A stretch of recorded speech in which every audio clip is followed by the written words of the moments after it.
안녕하세요 유튜브 시청자 여러분, 개발토끼입니다. 오랜만에 강좌를 찍게 됐는데 ASP.NET MVC ASP.NET 코어 2.1을 이제 강좌를 진행할 예정이에요. 그간 좀 많이 바빠서 강좌를 진행하지 못했고 무엇보다 제 친구가 아직도 ASP.NET 코어 MVC 자체를 아직 습득을 하지 못해서 강좌를 한 번 더 진행할 예정입니다. 그때 제가 제 기억으로는 ASP.NET 어카운트 컨트롤러 아이덴티티까지 작업을 했었었는데, 이번에는 그냥 완전 처음으로 돌아가서 ASP.NET MVC랑 뭐 기본적인 내용들부터 고급 내용들까지 쭉 진행할 예정입니다. 먼저 이전에 강좌를 들어보시면 알겠지만, 제가 이제 반말로 친구한테 이렇게 설명을 하듯이 강좌를 진행을 해요. 근데 그렇게 하는 이유가, 일단 제가 뭔가를 설명을 할 때 제 친구한테 이야기하듯이 이렇게 설명을 하는 게 좀 더 말이 잘 나온다고 해야 될까? 그래가지고 이제 그렇게 진행을 했었었는데, 유튜브 댓글 다신 분 중에 딱 한 분이 이제 너무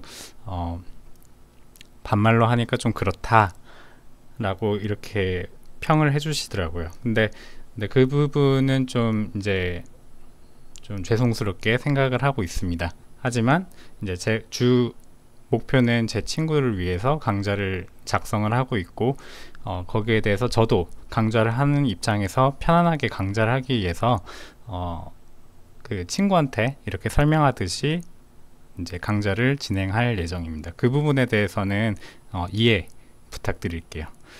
일단은 오늘은 이제 첫 시간인데, 이제 정확한 명칭은 이제 강좌가 ASP.NET Core 2.1을 강좌를 진행을 할 예정입니다.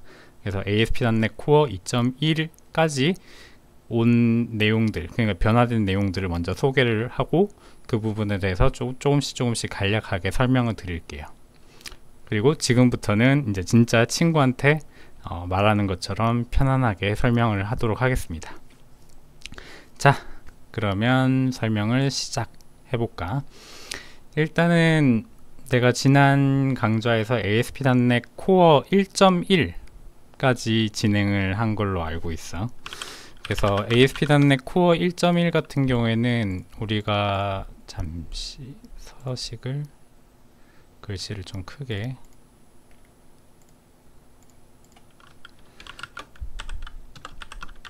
너무 큰가?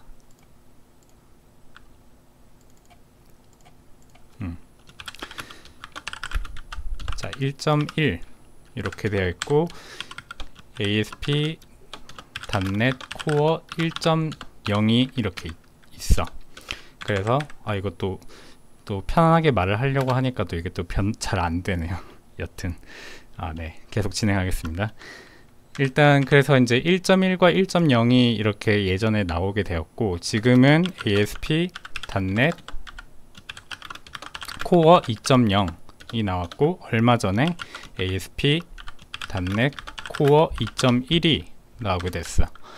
그래서 지금 설명을 간략하게 해주면, 이전 강좌까지는 여기 부분인 거지. 1.1까지에 반영된 내용들이야.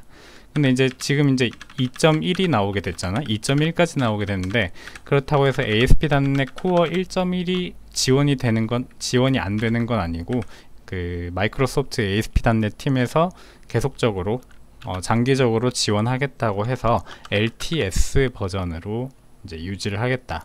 LTS는 롱텀 서포트라고 해가지고 장기간 동안 지원을 하겠다는 버전 네임을 지었지. 그래가지고 1.1은 이제 기존에 강좌했던 거를 그대로 사용을 해도 1.1에서는 올바르게 동작을 할 거야.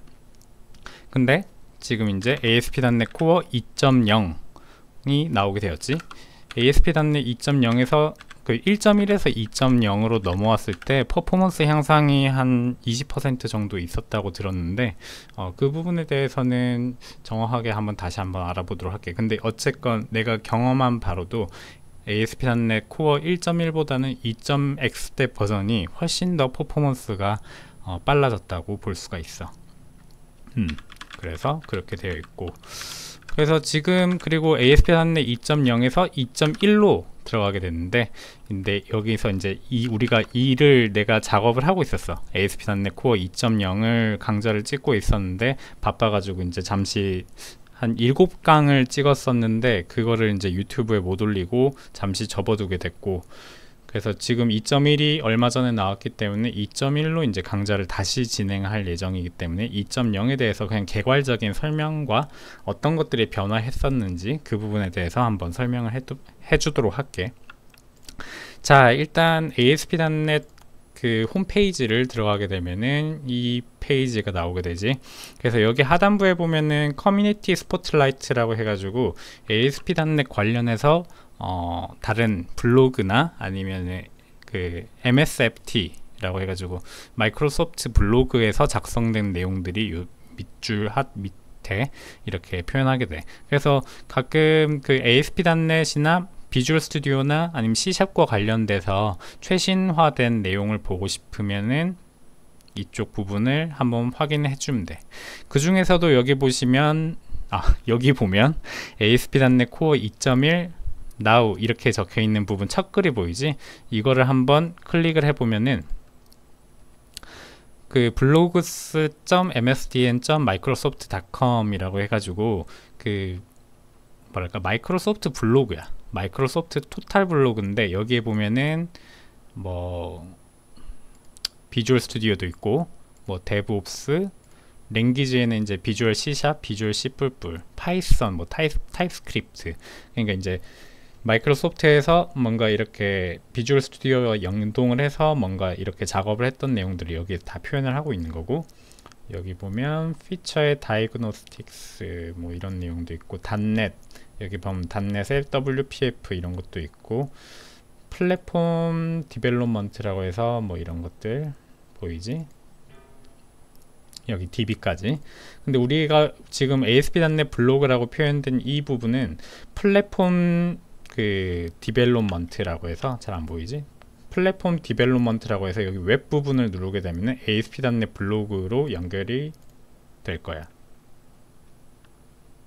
ASP.NET 블로그로 연결되고, 우리가 아까 그 클릭했던 그 글은 여기 위에서 세 번째쯤에 보면은 ASP.NET Core 2.1 Now Available 이라고 적혀 있는 부분이 있지.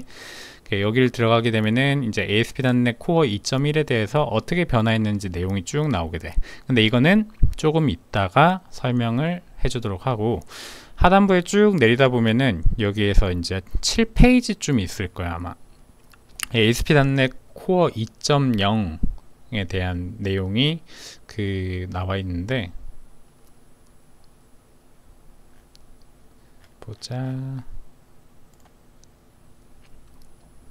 오늘따라 인터넷이 집 인터넷이 좀 느려서 좀 웹페이지가 좀 느리게 나올 거야.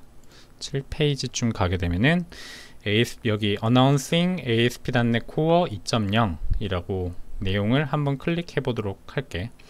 여기는 이제 ASP.NET Core 2.0이 처음 나왔을 때 그 ASP.NET 블로그에서 어떤 내용이 있는지 동영상으로 이렇게 나왔는데, 이분이 그 ASP.NET 팀을 이끄는 팀 리더인 걸로 알고 있어. 이분 성함이 알았는데 성함을 모르겠네. 어찌됐건 뭐 필요하면은 이거 여기서 봐도 되고 유튜브에도 있으니까 유튜브에서도 시청을 해도 될 것 같아. 그래서 우리는 이제 ASP.NET 코어에 그 코어 2.0에서 어떻게 바뀌었는지 한번 보도록 할게.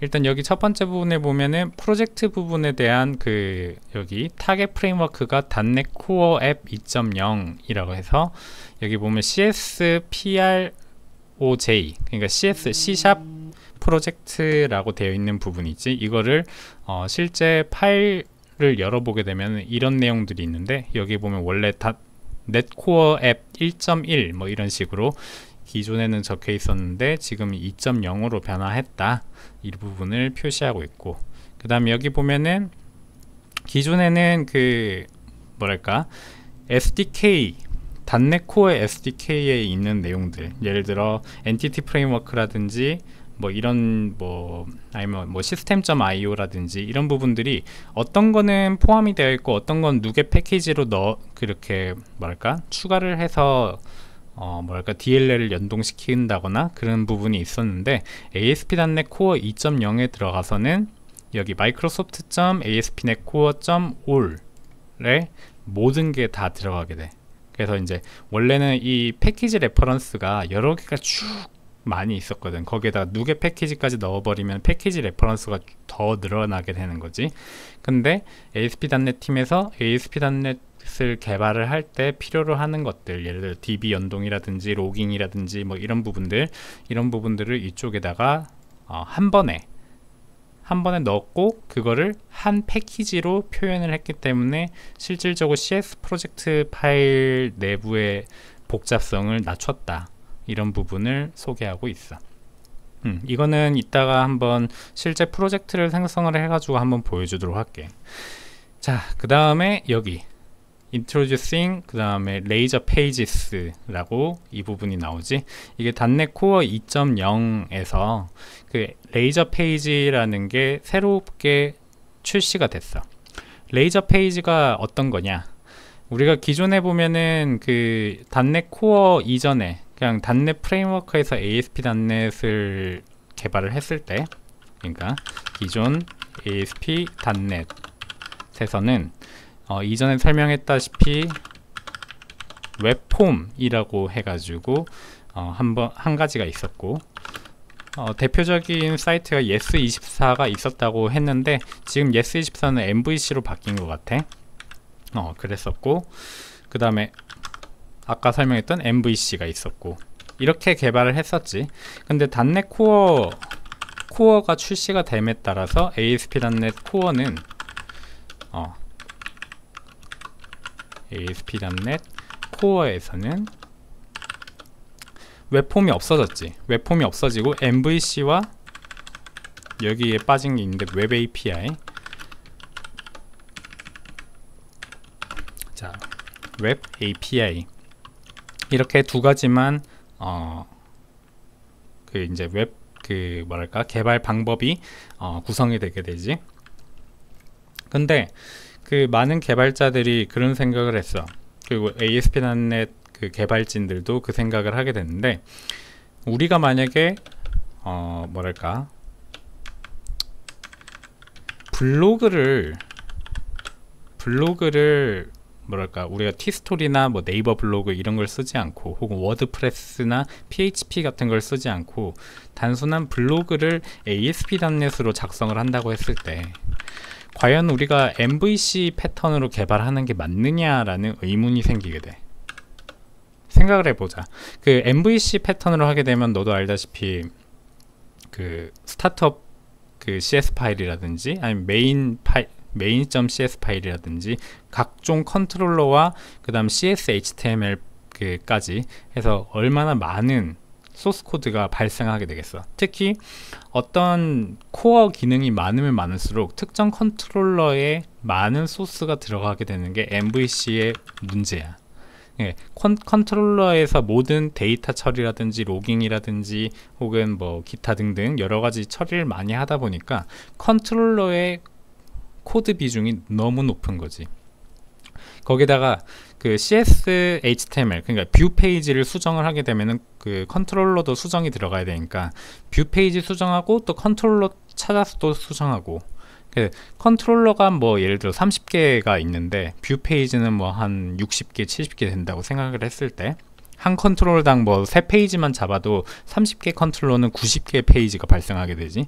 그래서 그 페이지 구분도 어렵거니와 그 페이지를 수정했을 때 그 해당 컨트롤러가 어딘지를 또 찾아가는 게 일이잖아. 그래서 블로그 같은 이런 단순 웹사이트 같은 경우에는 MVC 패턴으로 잡는 거는 마치 그 우리 웹 개발 뭐랄까 자바에서도 이런 얘기를 많이 하던데 소 잡는 칼로 닭을 잡는 격이다.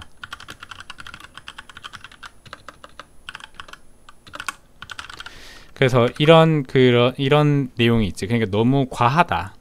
MVC가 블로그 앱이라든지 아니면 단순 커뮤니티 사이트에 필요로 하는 기능들을 개발하는데 MVC가 과하다라는 게 주류였어. 그래가지고 .NET 코어에서도 이런 MVC 패턴 말고 좀 더 손쉽게 개발할 수 있고, 그리고 초보자들이 쉽게 접근할 수 있는 방법이 뭘까 해서 이제 새로운 게 나오는 거지. 그게 VNext라고 표현을 하던데, 그 VNext가 바로 레이저 페이지스, 레이저 페이지야. 기존의 MVC 같은 경우에는 컨트롤러가 따로 있고 그 다음에 뷰 페이지가 따로 있지. 근데 이 레이저 페이지는 컨트롤러가 따로 없고 CS HTML만 있어. 근데 그러면 CS HTML로 있을 때 get post 뭐 업데이트 딜리트 같은 이런 요청들을 어떻게 처리할 것이냐 라는 게 문제지.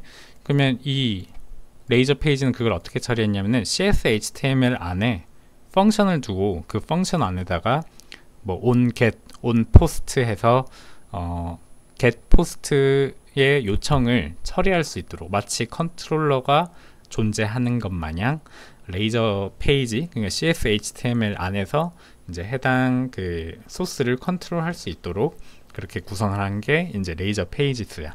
그렇다 보니까 이제 레이저 페이지, 그러니까 CS HTML을 수정을 하면은 그 안에 on post, on get, on post 같은 그런 로직을 변경하기에 아주 쉬운 거지. 왜냐하면은 CS HTML 안에 그런 처리하는 프로세스가, 그러니까 C# 코드가 들어있기 때문에 쉬운 거지. 그렇다 보니까 레이저 페이지스가 이제 뭐랄까, 예전에 웹폼에 넘어서서 이 웹폼과 비슷한 형태지. 웹폼도 이제 뷰 페이지가 있고 그 뷰 페이지의 안에, 그러니까 뷰 페이지 아니라고 해야 되나? 안에 또 이제 코드 비하인드라고 해가지고 C# 코드가 들어있었거든.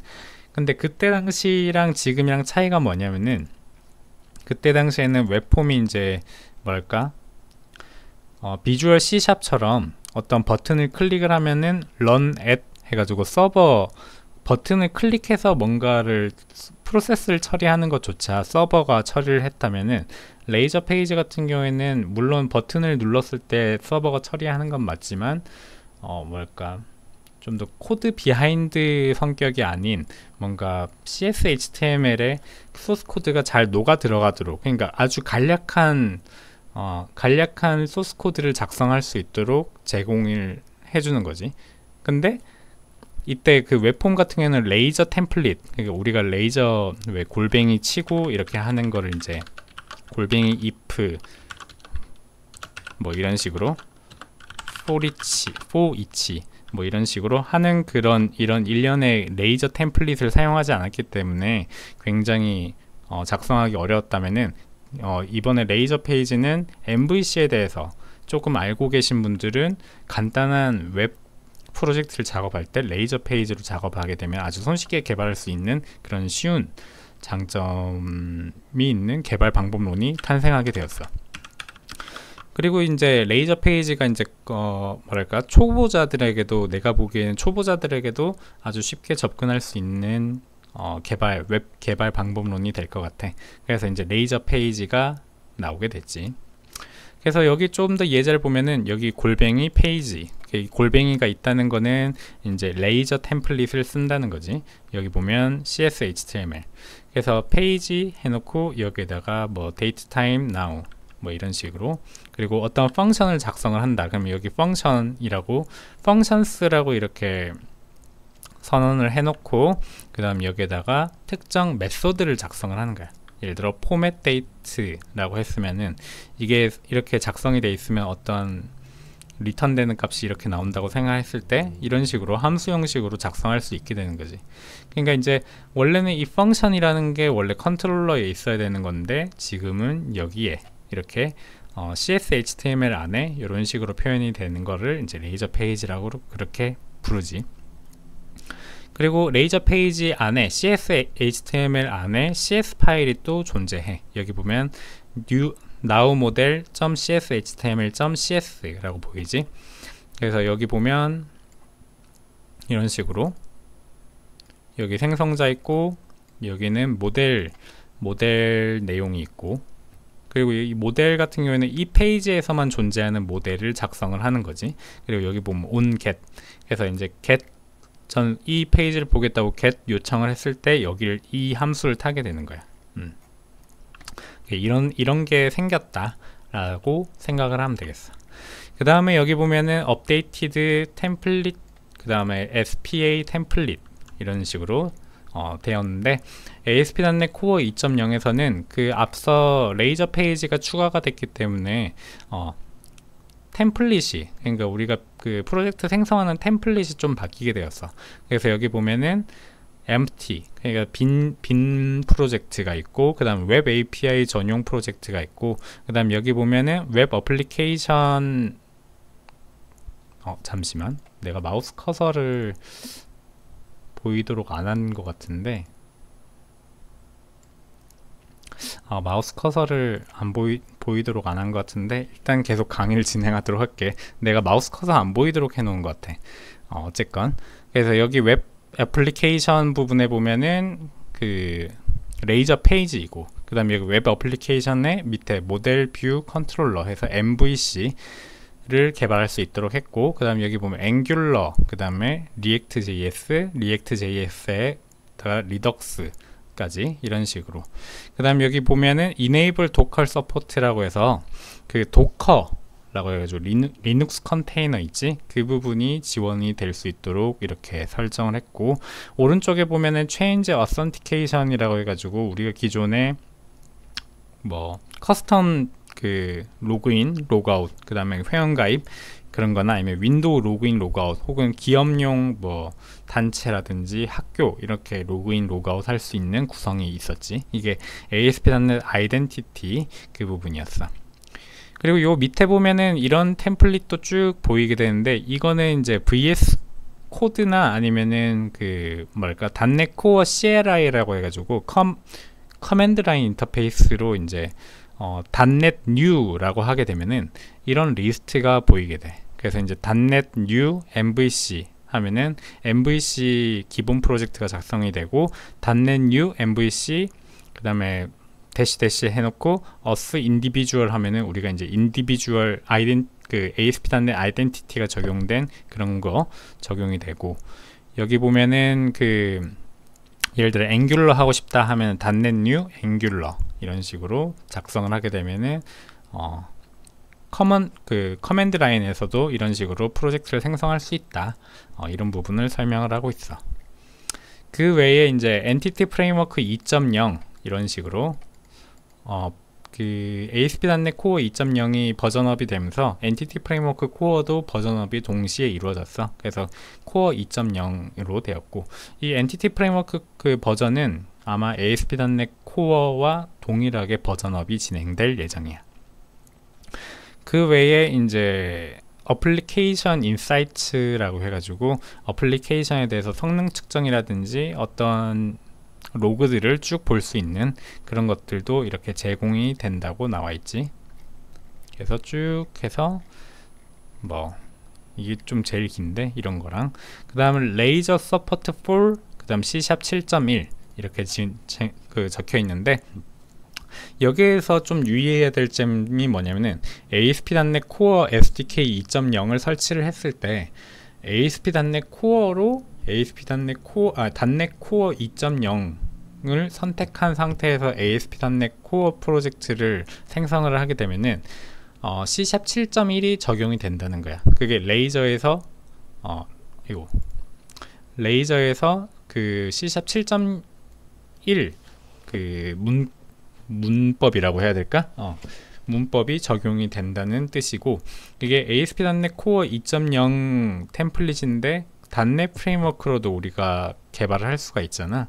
그 .NET 프레임워크로 선택을 하게 되면은 C# 7.1이 적용이 안 될 수가 있어.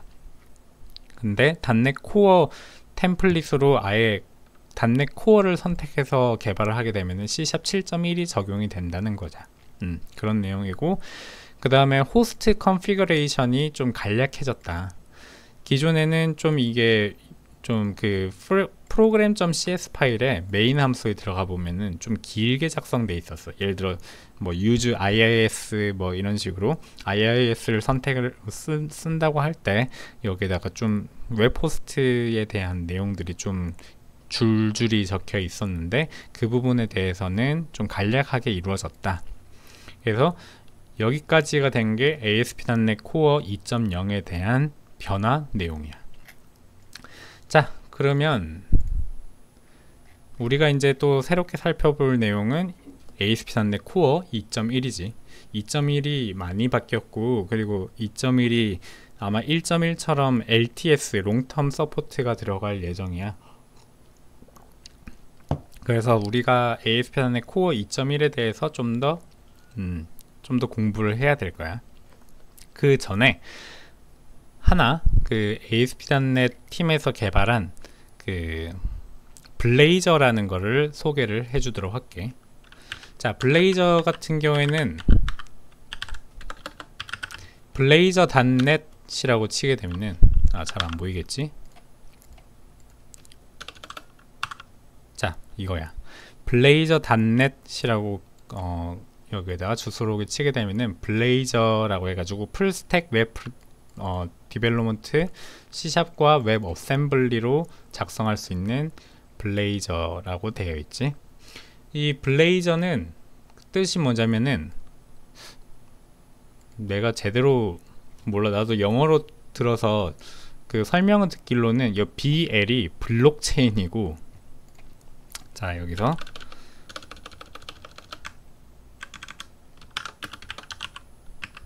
블레이저에서 BL이 그 이 블록체인이 맞나? 하여튼 블록체인이라고 해가지고 우리가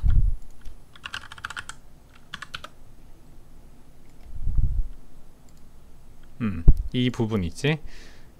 이 부분인데 뭐 암호화폐에서 블록체인 기술이 적용됐다, 혹은 뭐 금융회사에서 블록체인 기술이 적용되어서 뭐 그런 부분들이 있다, 뭐 이렇게 설명하는 거 있잖아.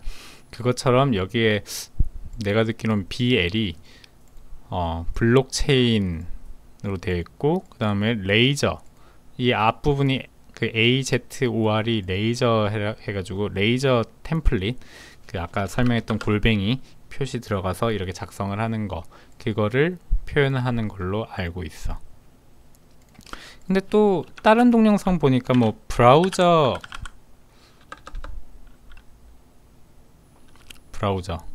갑자기 브라우저 영어기가 기억이 안 나네.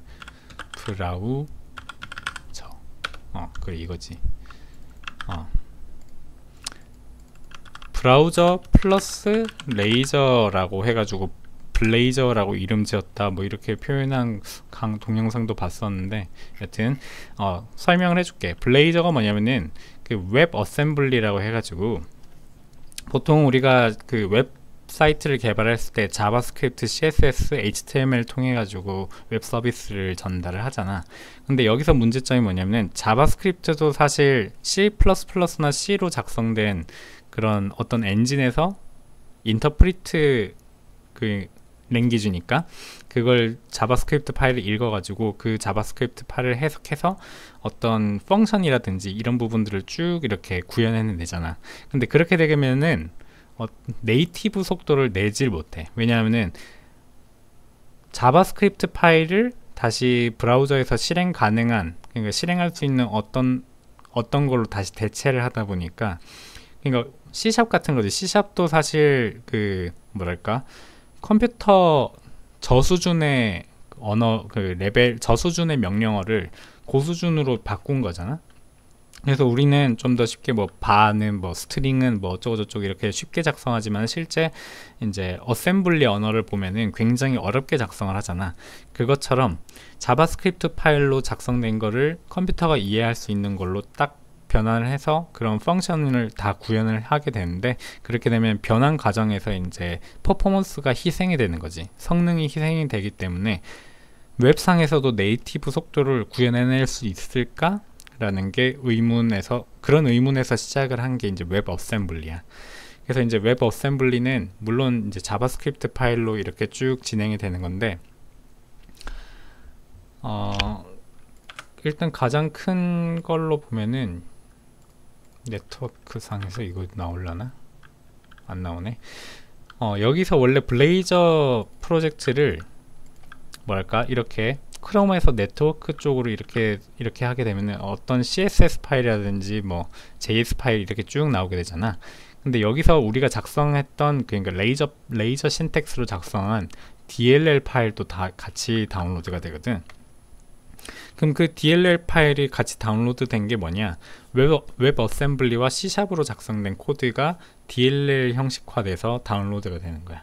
그럼 DLL이 작성이 됐으니 그거를 웹상으로 구동을 해내는 거지. 기존의 그 웹 브라우저에서는 DLL을 뭐랄까 읽어가지고 이렇게 구동시키는 게 불가능했는데, 이제 웹 어셈블리라는 게 생기면서 이제 각종 브라우저들이 이제 웹 어셈블리를 맞춰가려고 지금 노력하고 있는데, 지금 크롬 같은 경우에는 어떻게 구현이 됐는지 블레이저 프로젝트가 읽혀지는 걸로 알고 있어. 나도 이 부분에 대해서는 정확하게 공부를 하지 못해가지고 내가 명확하게 지금 설명을 못하고 있는데, 어쨌건 웹 어셈블리라는 게 생겼다. 그리고 그 웹 어셈블리와 C샵을 같이 개발할 수 있는 블레이저라는 풀스택 웹 그 프레임워크가 생겼다는 거. 그리고 이제 이 웹 어셈블리가 생김으로 인해서 장점이 뭐냐면은 일단 웹 브라우저를 통해서 할 수 있는 게 더 많아지게 되는 거지. 예를 들어 웹 게임이라고 해가지고 웹 브라우저 내에서도 3D 게임을 돌릴 수 있는 날이 올지도 몰라. 지금도 유니티랑 웹 어셈블리랑 해가지고 ED 게임을 돌리는 그 샘플이 있던데, 그런 것처럼 이제 기존에는 속도가 느려서 할 수 없었던 것들을 이제 웹 어셈블리를 통해서 할 수 있게 되었다. 그래서 지금 이거는 이제 여기 보면 실험적으로 진행한 예정이고, 그 진행되고 있는 내용들을 확인하고 싶으면 ASP.NET 블로그에 블레이저 항목을 쭉 읽어보도록 해. 아마 블레이저가 ASP.NET 팀에서 개발하는 이제 차세대 프레임워크라고 생각이 되거든. 그리고 이 블레이저 같은 경우에는 안에 내용이 레이저 템플릿, 그러니까 레이저 페이지랑 동일하거든. 레이저 페이지랑 동일하기 때문에 아마 레이저 페이지를 공부를 하고 블레이저를 공부를 하면은 아주 손쉽게 넘어갈 수 있을 거야. 여튼 블레이저라는 게 생겼어. 그리고 이제 ASP.NET 코어 2.1이 나오게 됐지. 길게 설명을 했는데, 자, 근데 이거는 그냥 넘어갈 수가 없어. 왜냐하면 너무 중요하기 때문에. ASP.NET 코어 2.1 어떤 내용이 바뀌었는지 한번 살펴보도록 할게. 자, 여기 첫 번째 보면 시그널 R 이라는 게 생겼지. 시그널 R은 사실 ASP.NET 개발자들, 그러니까 ASP.NET 팀 말고 나같이 .NET 개발자들, 특히 웹 개발자들 중에서는 너무나 오래 기다렸던, 너무나 간절히 원했던 기능이거든. 시그널 R은 내가 예전에 한번 설명을 했었는데 다시 한번 설명을 해줄게. 간단한 예로 실시간 채팅을 웹상에서 할 수 있게 돼.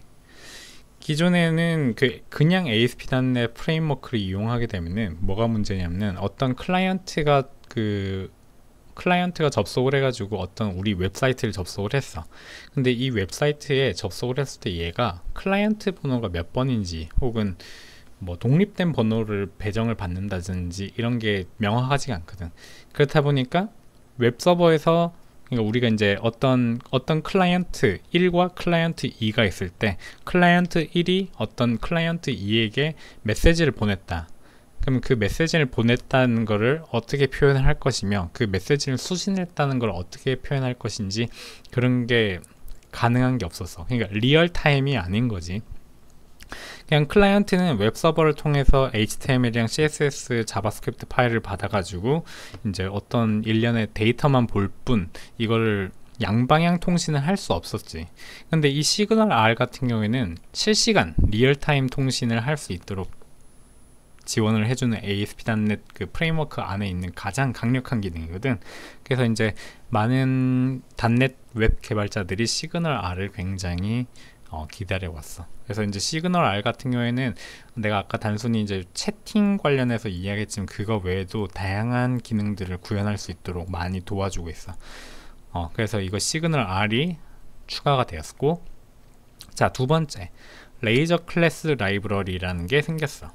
레이저 클래스 라이브러리가 뭐냐면은 기존에 우리가 이제 레이저 신텍스로 작성된 어떤 일련의 코드들이 있잖아. 보통 우리가 이제 레이저 페이지 CS HTML에 코드 작성 많이 안 할 것 같지만은 은근히 작성을 많이 하게 되거든. 근데 그런 코드가 늘어나면 늘어날수록, 특히 반복되는 코드가 많으면 많을수록 이거를 관리하기가 굉장히 힘들어지거든. 그래서 ASP.NET Core 2.0이야.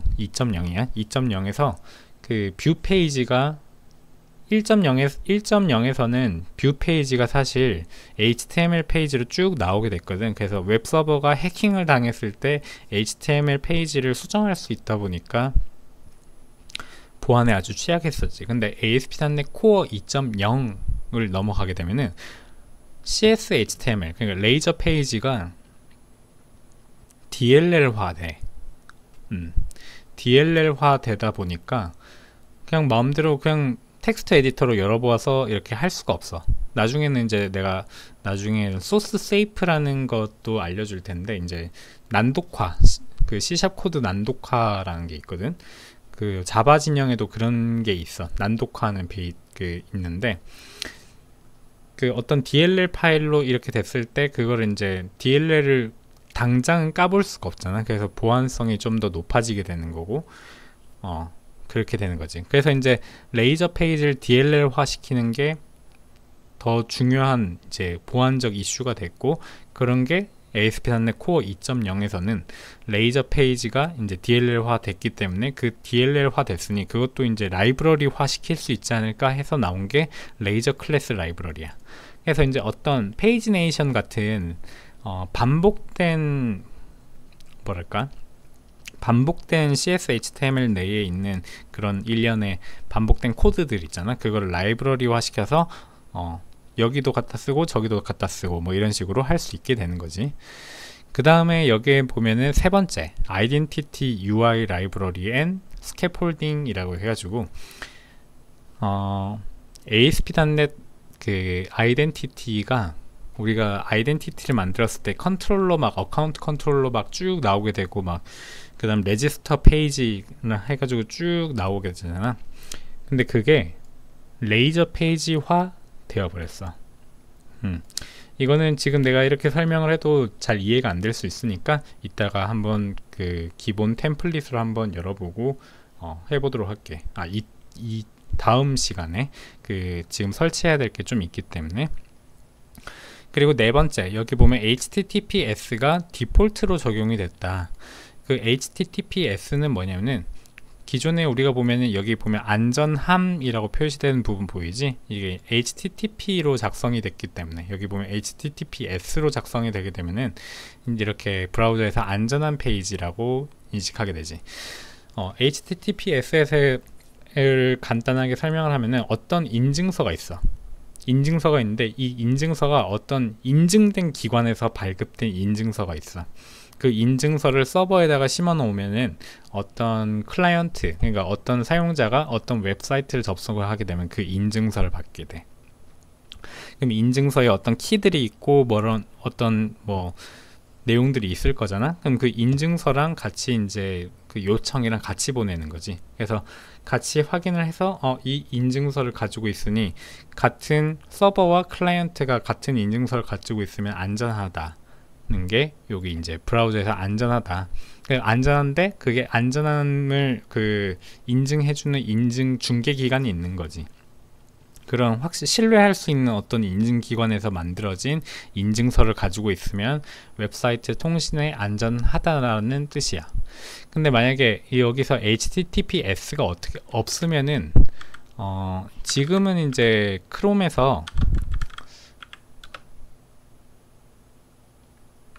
지금 이거 HTTPS가 디폴트로 적용된 사이트라서 그런데 여기에 이제 HTTPS가 적용되지 않는 사이트가 들어가게 되면 어떻게 나오냐면 안전하지 않다라고 표현을 하게 돼. 어쩔 때는 노란색으로 표현되거나 어쩔 때는 아예 접근이 아예 안 되도록 빨간색 페이지가 뜨는 경우가 있어.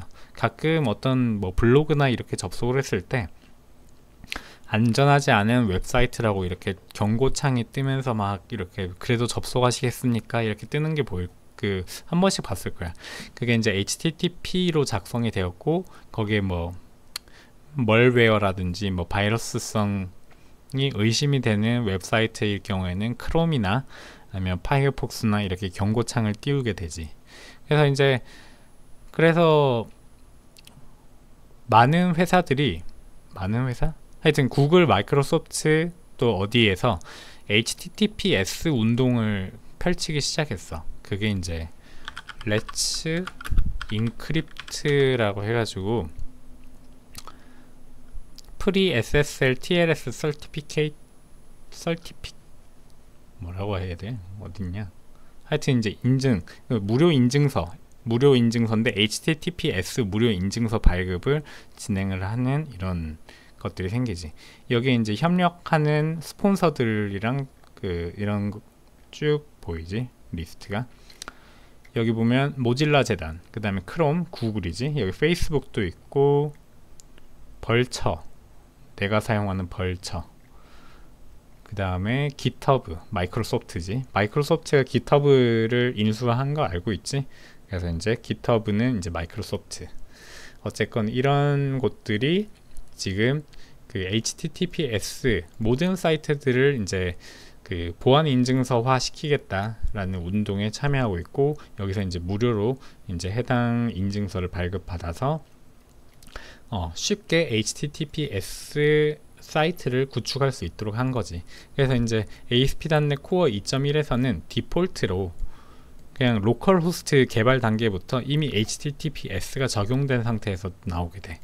물론 그 IIS에 퍼블리싱 했을 때는 별도의 공용 인증서를 또 뭐 아까 설명했던 Let's Encrypt 웹사이트에서 하거나 아니면은 사설 유료 인증서를 발급받아 가지고 진행하는 경우가 있는데, 뭐 그런 것들 이건 뭐 디폴트로 적용이 됐다, 이 정도만 알고 있으면 되겠어. 자, 이번에는 5번째, GDPR이 적용이 됐어. GDPR이 너 뭐 들어봤으려나? 요즘에 그 핫한 내용이지. EU GDPR. 그래서 여기 보면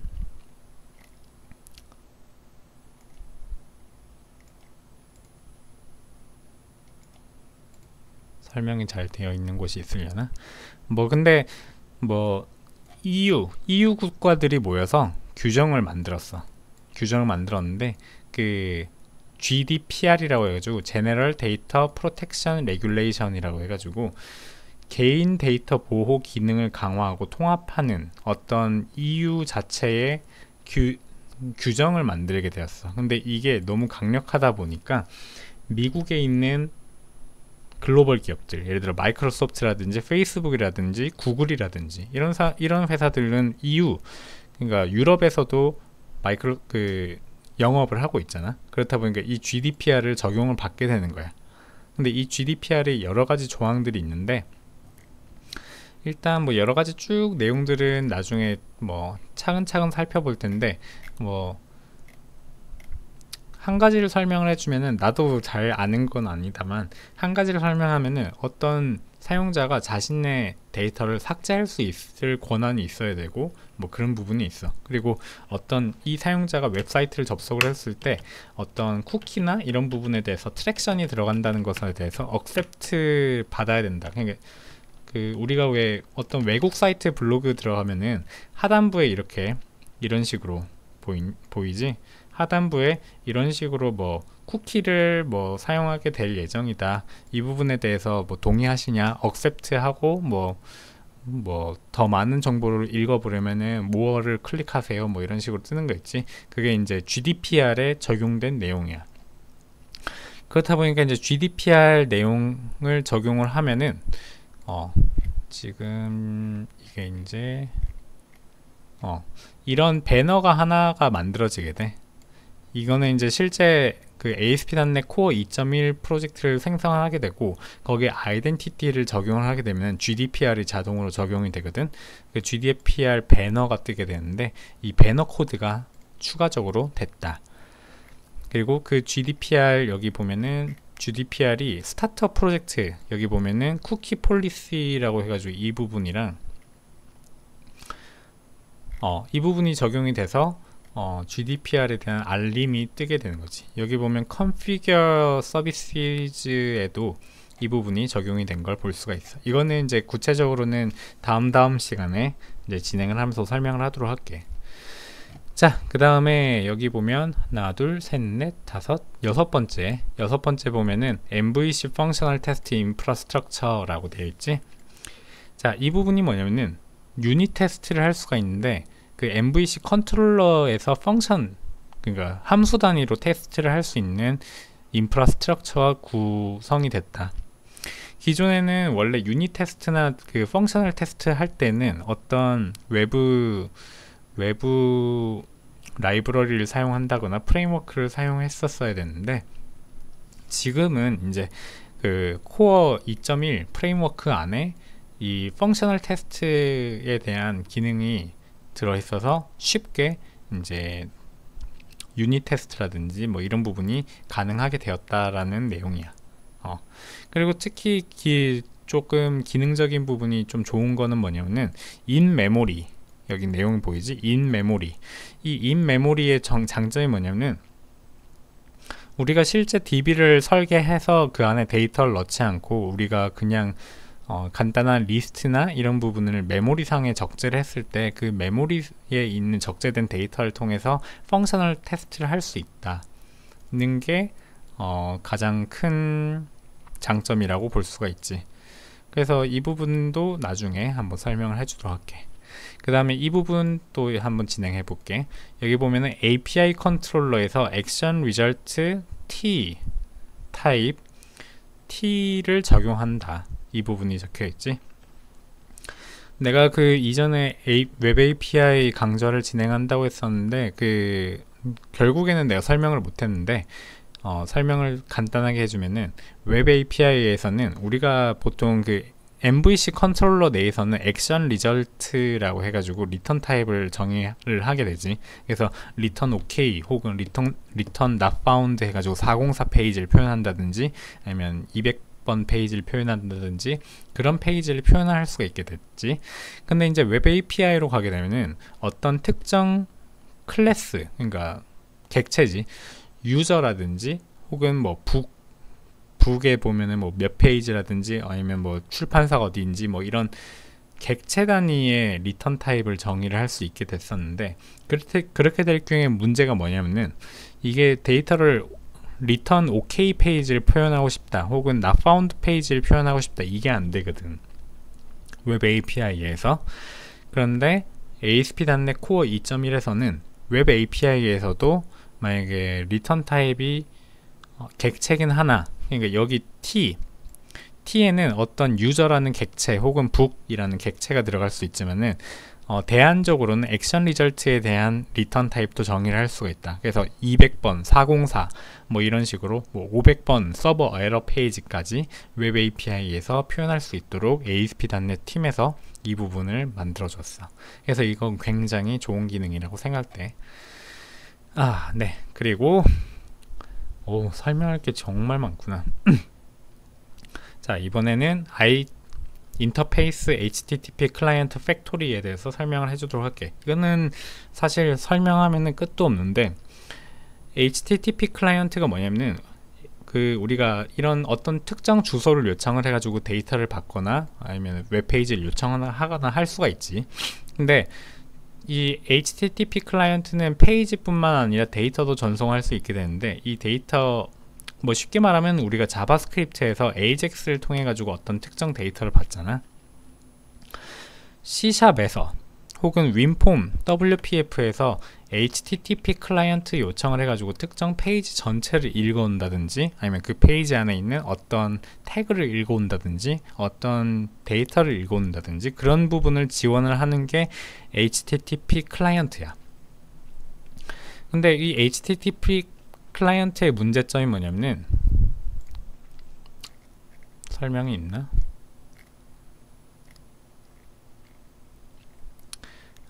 설명이 없는데, 일단 기존의 HTTP 클라이언트의 문제점에 대해서 설명을 좀 해줄게. 자, HTTP 클라이언트 팩토리야. 그냥 이런 게 있다고만 한번 그냥 설명을 들어줬으면 좋겠어.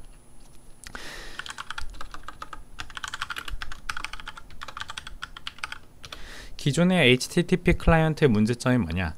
HTTP 클라이언트는 어떤 서버가 존재를 하고, 그 서버에 어떤 그 URL이 존재를 할 때 클라이언트 URL이 꼭 존재를 안 해도 돼. 왜냐하면 IP로도 요청이 되거든. 그래서 어떤 클라이언트가 URL이나 IP로 요청을 넣었어. 요청을 넣었는데, 그러면은 서버는 그 요청을 받았으니까 요청을 받았음에 대한 풀을, 그러니까 요청받는 풀을 만들어 놓거든. 서버에서는 풀을 만들어 놓는데, 이 풀이 흘러 넘칠 수가 있게 되지. 왜냐면 클라이언트가 엄청 많아지게 되면은 풀이 흘러 넘칠 수가 있게 되지. 그래서 이 흘러 넘침, 그러니까 서버가 폭파되는, 뭐랄까, HTTP 클라이언트 요청을 못 받는 거지. 흘러 넘치게 되겠다면서 요청을 못 받게 되는데, 그럼 요청을 못 받게 되는 경우는 이제 서비스가 죽는 경우잖아.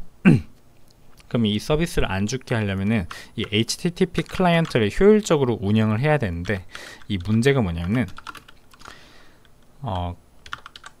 클라이언트 풀을 정확하게 효율적으로 관리를 할 수 없어. 이게 문제점이고, 효율적으로 관리하지를 못해. 비효율적이라는 거지. 근데 이건 내부적으로 소스 코드에 문제점이 있을 수도 있고, 아니면 기존에 이제 워크플로우라고 해가지고 코드가 전개되는 방식의 문제점이 있을 수도 있지. 왜냐하면 이 HTTP 클라이언트가 참 오래된 기술이기 때문에. 그러니까 이런 것만 있다고만 설명을 해줄게. 구체적인 내용은 나중에 기회가 되면 한번 좀 설명을 해줄게. 그래서 이제 클라이언트 풀을 효율적으로 관리할 수 없다는 문제점이 있고, 두 번째는 커넥션 관리에 대한 문제점이 있어. 예를 들어 어떤 클라이언트가 요청을 넣었어. 요청을 넣고 이 클라이언트가 끊는 요청을 안 했을 때, 물론 그러니까 내가 요청을 끊겠습니다 라고 클라이언트가 요청을 안 할 수도 있잖아. 왜냐하면은 그냥 예를 들어 개발자가 잘못 코드를 써서 커넥션을 클로징 하는 게 없었다면은, 클로징 그 커넥션이 없으니까 서버는 그 커넥션을 그냥 풀에다가 계속 담아놔야 되겠지. 혹시 요청이 올지도 모르니까. 근데 이 커넥션 관리의 문제점이 뭐냐면은, 그런 커넥션이 끊겼을 때 240초인가? 내 기억이 하여튼 240초, 그러니까 4분 정도의 커넥션 유지를 시키게 돼. 아까 앞에서 첫 번째 항목이 효율적으로 관리가 되지 못하는 거랑 약간 유사한데, 커넥션이 클라이언트가 커넥션을 끊었다고 했을 때, 끊었을 때 그 커넥션이 끊겼으면은 그 즉시 끊기거나, 아니면은 어떤 일련의 서버에서 한 번 더 이렇게 요청할 거니? 라고 물어봐서 대답이 없으면 그냥 그 커넥션을 끊어버리면 되잖아. 근데 끊어버리지 않고 240초 정도 그 커넥션을 풀에다가 담아놓고 가지고 있는 거야. 그렇다 보니까 이제 계속 풀이 흘러 넘치거나 커넥션의 관리에 대한 문제점이 쭉 발생하게 되는 거지. 근데 이 부분을 해결한 게 HTTP 클라이언트 팩토리라는 거야. 근데 여기서 인터페이스로 왜 정의를 했느냐, 이거를 이제 디펜던시 인젝션, 그러니까 생성자를 통해서 의존성을 주입을 해가지고 HTTP 클라이언트를 ASP.NET Core 2.1 어디에서건 사용할 수 있도록 만든 거지. 그래서 그 HTTP 클라이언트에 대한 기술들이 모두 담겨 있다고 해가지고 여기에다 팩토리라고 명명을 지었다고 해. 그리고 그거를 인터페이스를 통해서 접근할 수 있도록, 그래서 이제 생성자를 통해서 하나의 인스턴스를 받아서 객체를 받아서 HTTP 클라이언트를 사용할 수 있도록 하기 위해서 이런 식으로 네이밍을 구축을 했다고 들었어. 근데 이 240초는 한번 확인을 해봐야 될 것 같은데 이건 나중에 한번 확인을 해볼게. 자, 이런 것들이 있다고만 설명을 드리면 되겠어. 그 다음에 여기 보면 Kestrel on Socket이라고 해가지고 ASP.NET 그 코어에 빌트인 된 서버가 있거든. 그게 Kestrel 서버라고 있어. Kestrel 서버가 있는데 이 Kestrel 서버는 IIS와 동일하게 동작하는 건 아니고 ASP.NET 코어 웹사이트를 이렇게 표현할 수 있는 기능들만 들어있는 게 Kestrel 서버야. 실제로 리눅스에서는 엔진X, 리눅스에 보면은 왜 웹 서버들 많잖아.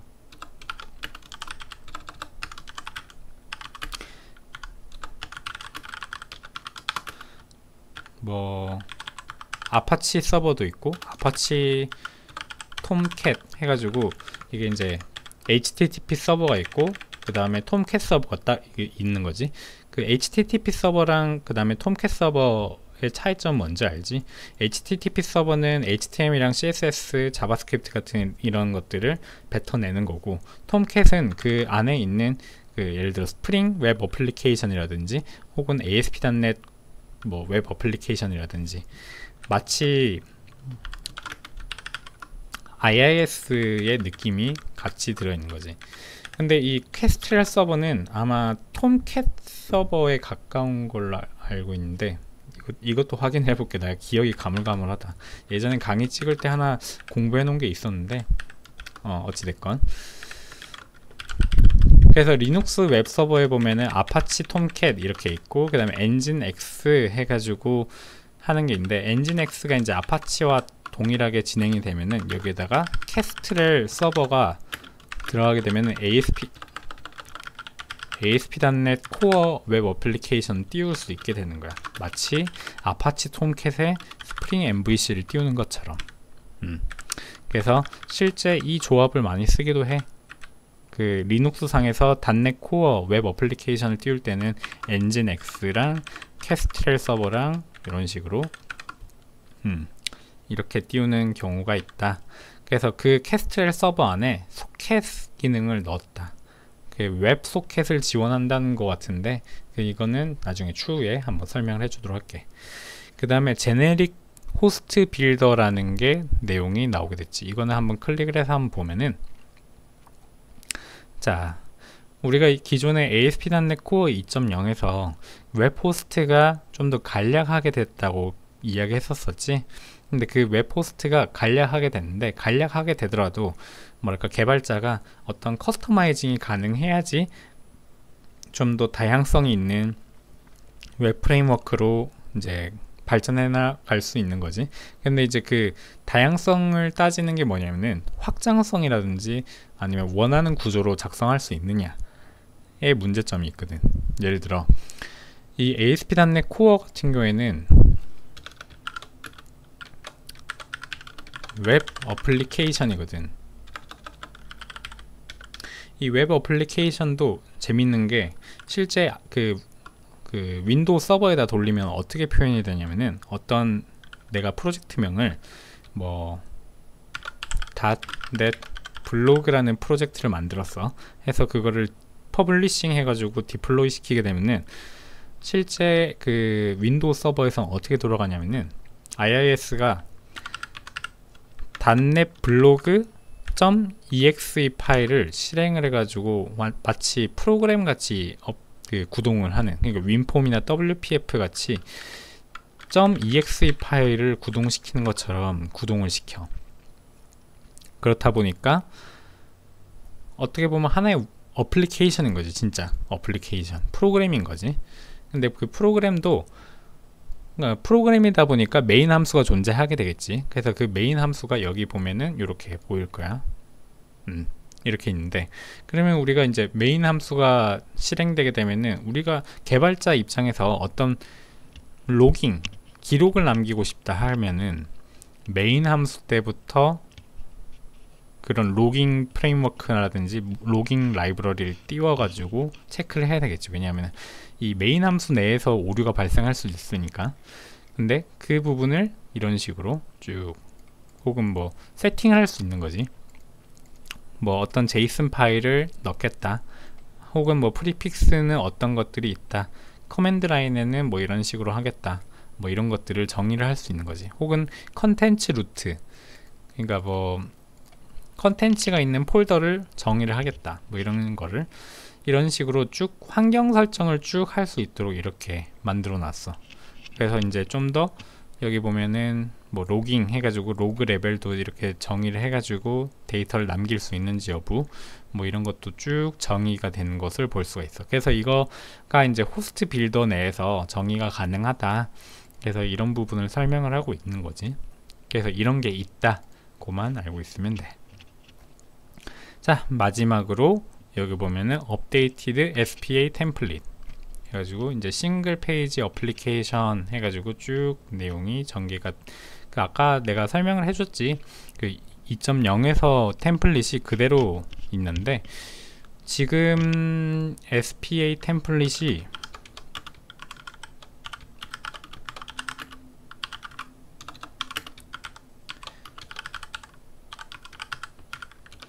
지금 앵귤러 있고 리액트, 그 다음에 리액트 JS 플러스 리덕스인가? 리덕스가 있고, 그 다음에 지금 아직 그 베타인 걸로 알고 있는데 뷰 JS가 들어갈 예정이야. 뷰 JS가 들어갈 예정이고, 이거 그 이름이 기억이 안 나는데 이거였나?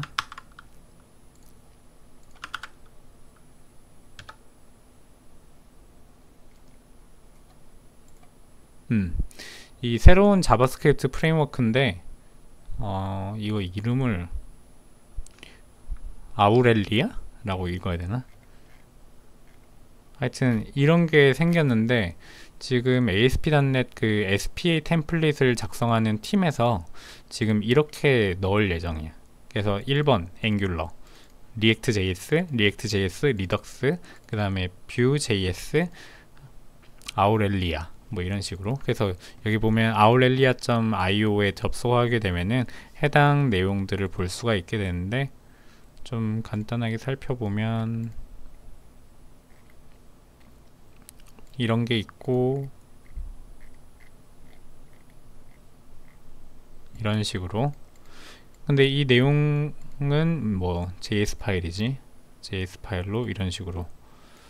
그래서 여기 라우팅 되고 이런 부분들을 적용을 할 수 있는 그런 자바스크립트 프레임워크가 생겼는데, 그게 여기에 추가가 될 예정이에요.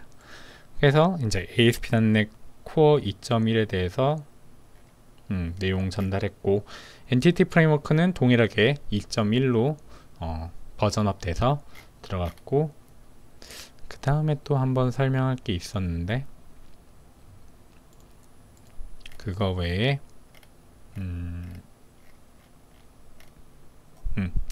이 정도면 될 것 같아. 일단 그래서 ASP.NET Core 2.1 1.1에서 지금 2.1까지 변화한 내용들을 쭉 살펴봤어. 그래서 한번 찬찬히 강의 한번 읽보고 궁금한 점 있으면은 언제든지 물어봐 줬으면 좋겠고, 그리고 구독자 여러분들도 한번 강의를 보시다가 좀 궁금하신 사항이 있다 하시면은 댓글로 남겨주시면 제가 시간이 날 때 한 번씩 답변을 해드리도록 하겠습니다. 긴 강좌 들어주셔서 너무 감사하고요. 다음 강좌에다가 더 좋은 내용으로 찾아오도록 하겠습니다. 감사합니다.